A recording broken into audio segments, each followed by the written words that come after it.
कितना भी उसने जीवन पर्यंत तक भगवान का नाम ना लिया हो, पापी से पापी हो, एक काल गति का आश्रय ले ले, वह अपने समस्त पापों को नष्ट कर देता है, भगवान के धाम में प्रवेश होगा। नारद बोले महाराज मुझे ये बात समझ में नहीं आई, कोई कितना भी पाप कर ले और श्रीमद् भागवत कथा सुन ले तो पाप नष्ट हो जाता, कोई आप उपाख्यान बताइए।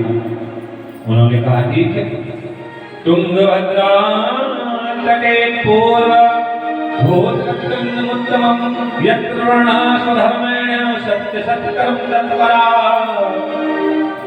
तुंगभद्रा नदी किनारे बहुत सुंदर नगर था भला, उत्तम नगर था। उसमें ब्राह्मण आत्मदेव नाम के ब्राह्मण थे, बड़ी ज्ञानी और कर्मकांडी के बड़े प्रवीण थे।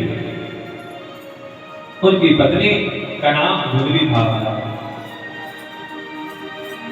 तो लेकिन उनके हाथ किसी प्रकार की संतान नहीं थी महाराज, संतान से दुखी थे। जो घर में पौधा लगाए थे तुलसी का वो सूख जाओ, कई वर्षों से गाय पाले थे, वो उसके हाथ कोई बचा नहीं होता वो बांध। उन्होंने चिंता हो कि हम कौन सा ऐसा पाप हमारे जीवन में हो गया है जो हम भी संतान है, हमारे यहाँ जो वृक्ष लगाया जाता है वो सूख जाता है, गाय बांध है। इस चिंता में आज नदी सरोवर में बैठ गए। जो सच्चा भक्त होता है महाराज, उसके लिए भगवान भी देखकर दुखित होते।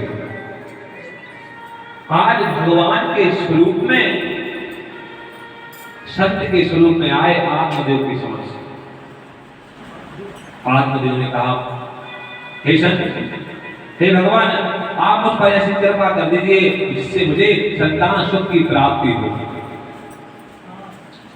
संत ने बहुत समझाया कि संसार में संतान से सुख प्राप्त नहीं होता है। बताइए, राजा दशरथ के लिए संतान सुख प्राप्त हुआ क्या? सगर के 60,000 पुत्र के सुख प्राप्त हुआ क्या? आप भगवान को अपना पुत्र बना लो, जिससे आपके लिए सुख प्रदान होगा। महाराज कहा जाता है अगर आपके यहाँ संतान हो, अगर वो कुपुत्र निकल जाए, आपको स्वर्ग मिल जाए, और आपके धन आप जो यहाँ छोड़ गए हैं, आपका धन उसने गलत कार्य में लगा दिया, स्वर्ग में आप पहुंच गए, उसमें से आपको नरक में गिरना पड़ेगा।